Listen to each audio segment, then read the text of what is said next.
really say it all. So when you break it down in terms of the left versus the right and take into account all of the infrastructure on either side, the Clinton camp has 5 times more staff. They have 2.5 times more offices out there. And that we are going to see a shock to this country we have never seen before, because nobody thinks right now, nobody that's in the, in the pundit class believes that Donald Trump can actually pull this out to, sing from the same page of a unity message, and that may be too much to ask right now in this highly unlikely 2016. But let's hope that that's where we get to tonight. The bigger picture, this was really an opportunity for a Republican to win this race. I mean, Hillary Clinton is an unpopular candidate, as is Donald Trump. But Trump had opportunities after becoming the nominee to pivot to being a more appealing candidate and went in a different direction. I think he had an opportunity to actually really win this thing pretty easily, and I think he just fumbled it over the last 6 months. Borderline gleeful suspicion that there is one big surprise yet to be learned in this campaign, and that is that the Trump voters are A, more numerous, B, more energetic, and C, more willing and capable to find the polls and show up on Election Day than anyone has suspected to date. How this campaign would orient itself to the question of concession or acceptance of an outcome they find unwelcome. Well, that is a theory meant to stoke disbelief in underlying science. It's not a new thing for Donald Trump when it comes to either the scientific basis of public policy polling or political polling, or climate change, or facts about crime statistics, or facts about immigration flows. There is a rather consistent hostility Donald Trump has to provable and measurable facts. He has an orientation to the world. He has a worldview that is unique, to put it mildly, at times, and estranged from measurable facts in certain instances. That his supporters accepted doesn't make it true. It just makes it politically relevant. And we'll see how long that lasts as voters cast their ballots today. Donald Trump goes to these rallies, has attended these rallies, 5 of them yesterday, sees the big crowds, and seems to believe that translates into, if nothing else, that which a ground game is doing, meanwhile, for the Clinton campaign. Linda, in terms of hypotheticals, if every candidate on a day like today has 2 speeches, what does Hillary Clinton say should Donald Trump win? Wow. That's the question. I mean, I'm not even prepared to answer that. I feel like Mitt Romney. Sorry, Kevin. I'm not prepared to do the concession side of things. I think she would be gracious. And I think that she would probably say that the cycle has had a lot of negative discussion and that America needs to move past that. I feel like the kind of speech that she would deliver would be a little bit like the statement that John McCain made when he won. When he lost, which is the country's great. We need to move past this and we need to get on to issues that really matter to people. Especially, I think, for Donald Trump, who, by all accounts, entered this race not presuming that his name was going to be on the ballot for the presidential nomination come November 8th, 2016. This has been an extraordinary and unlikely election season like none we've ever seen before. And I am sure that there is a rush that you get when you walk into that booth and see your own name at the top of the ballot. He went with his stump speech, and then he added in one additional point that was not in his stump speech, which was, I'm here in New Hampshire, and then I'm going to Michigan. And I was like, well, then why are you saying it here in New Hampshire? That's the place that I think that when we talk about disorganization of his organization, that's where I think it matters. If people are there to feel like he's here to make me feel special, he works for me, then why are you talking about this other state that you're now considering is important? I think that may be a little bit of a disconnect for his voters, which could then depress enthusiasm. Maybe he felt he did enough by dropping Tom Brady and Bill Belichick's names. Oh, wow. You I went there, didn't I? If he'd only added the at the end, that would have really sealed the deal for him. Wow. Patriots fans everywhere just put a little pin in the voodoo doll. I think over the course of this election, the course of the discourse, and I think particularly where Trump has been as a candidate, has really brought that gender piece back up for people and has allowed for those very powerful moments with women. So, we'll get a little shimmy on, little pantsuit nation. Pantsuit nation. I think that we can leave it at the shimmy. That's where we're going to leave it. That's where we are. But his problem is that he will forever be defined by Donald Trump and the fact that he cast his lot with a guy who wanted to undermine the freedom of the press, who wanted to undermine our democratic process. And so as decent as a guy, personally, as Mike Pence might be, I think that Donald Trump will always define who he is in the public's eye. Oh, it's happening. Everything they said we were going to do, they're actually doing. They're intimidating, they're suppressing, they're disenfranchising. It's getting ridiculous. Give me some specific examples. What's going on? We had like 40 election board workers. Now, these are court-appointed officials, not poll watchers. They're actually election board officials that conduct the inside of the polling place being evicted. Tell them that they don't come back, that we don't want you in here, we don't want Republicans in here. These people are scared to go back and vote, so they're actually disenfranchising these people's votes. Tonight, the most important speech is the concession speech.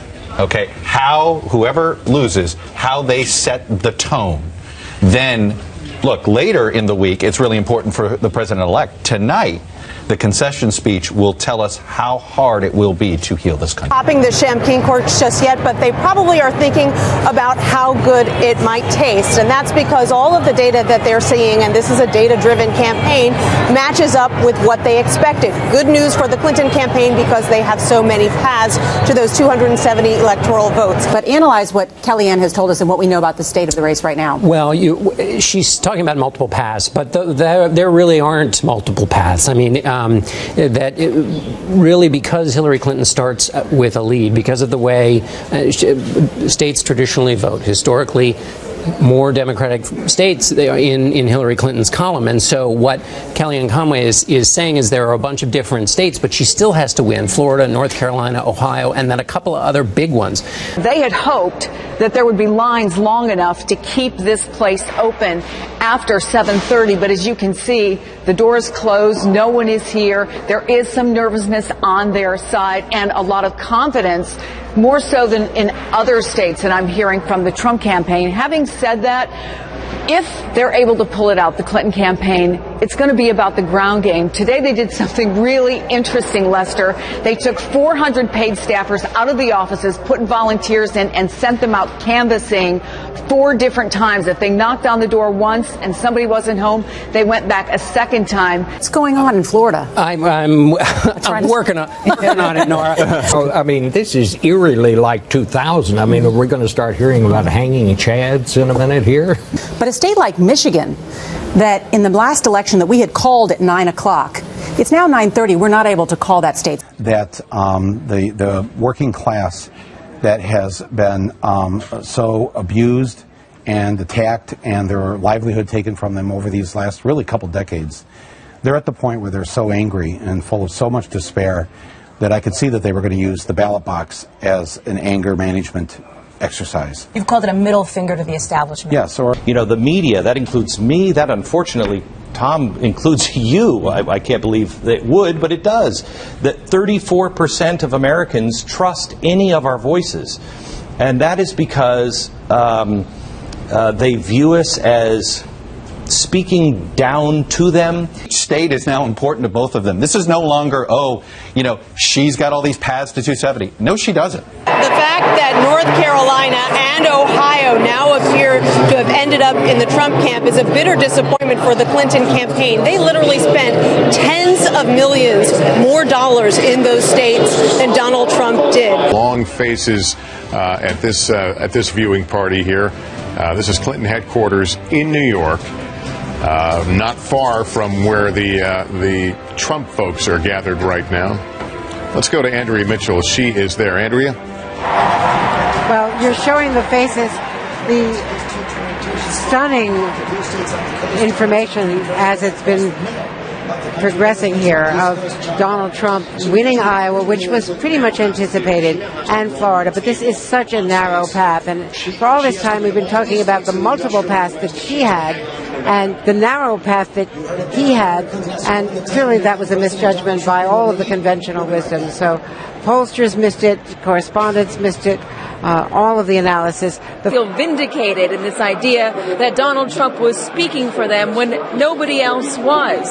Said things that no other candidate could have possibly said and survived, and yet he has. And despite the various outrageous statements that he has made, despite the various controversies, despite saying that a Mexican judge was biased because of his heritage, despite attacking a Gold Star family, despite saying that he could grope women because he was a celebrity, despite multiple women coming out against him and saying that he touched them inappropriately or acted inappropriately to him. He has survived all of that. I believe Donald Trump will be a truly great president.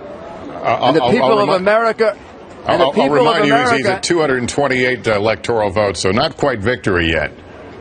We're not there yet, but we're getting there, and it sure shows the power of the people. President Trump may be something that everybody needs to get used to. Well, this is fascinating. One of the swing groups that we have been watching in this election is suburban women who swung from Bush to Obama won them in the last election, and we were wondering where they would go. Hillary Clinton was in Wisconsin, we just checked, was April 2nd, 7 months ago. So a tight race here really was not on the campaign's radar screen at all. Now, the Clinton campaign itself was very chatty earlier in the night. They've gotten quite quiet. But the Canadian website may have crashed, but there are at least 49 million people in this country who are very happy with this outcome. That's exactly right, yeah. We're starting to hear the word tears from a lot of these watch parties. We are. I think the Clinton campaign and the Clinton supporters are beginning to realize that the path to 270 is looking pretty bleak. They decided to stop waiting for legislative remedies or a constitutional amendment.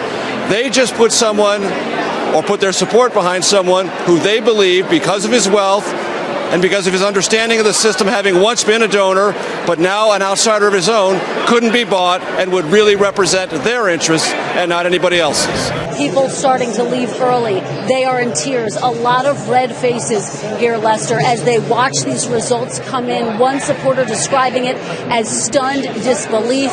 Another person telling me grief is starting to set in. Of course, this race is not over yet, but perhaps one of the more telling signs is that the Clinton campaign has gone dark. The thoughts of the panel as we look at this in that bright red in the middle of the country in the South, and is there, to what extent is there a racial component in this in terms of who is voting for Donald Trump and who's voting for Clinton?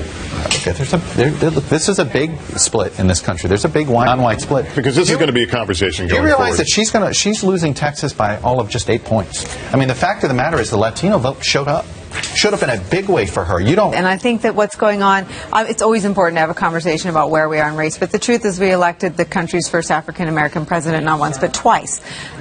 This, to me, was more about class warfare. To get back to your original point, Lester, about whether it's racial or not, it's been tribal warfare. I mean, we have been trying to compartmentalize this country. You know, I'm going to take the white working class vote, I'm going to hug them. I'm going to get the Hispanic vote. I'm going to get the African American vote. And it's been compartmentalized in a way. And both of them played that game. You know, let's fracture the country and hope that I end up with more parts than the other guy does. We talk about the racial element. Let's not miss the gender element here. I mean, it's the first female presidential candidate on a major party ticket. You have white males coming out in droves, and it seems when this history book is written on this, that's going to be a factor that really, really matters. Young women felt absolutely no attraction to her candidacy, felt absolutely that they were not compelled in any way, shape, or form to assist her in breaking this barrier. I mean, the Trump people had a different set of data. It was consumer-related data. It was not sort of the normal state-of-the-art political polling. And a lot of the people in Republican circles who looked at the Trump polling and their methods thought, you know, it's not the same when you're selling a consumer product as when you're selling a candidate. Well, it turns out that the Trump people knew something. Who thought that it would be the Clinton campaign at 1:47 a.m. talking about irregularities? Right. I mean, it was never. Who doesn't love irony? I mean, it's all over this election, but one of the biggest controversies and moments in this campaign is when Trump said he might. I don't know. I might not concede, and now it's almost 2 a.m. on the East Coast, and there's some hand-wringing about how and when Hillary Clinton might concede. So now she's on the business end of all of the arguments she made. It's such a stunning turn of events. And so we're not going to have anything more to say tonight. So listen to me. Everybody should head home. You should get some sleep. We'll have more to say tomorrow. I've just received a call from Secretary Clinton.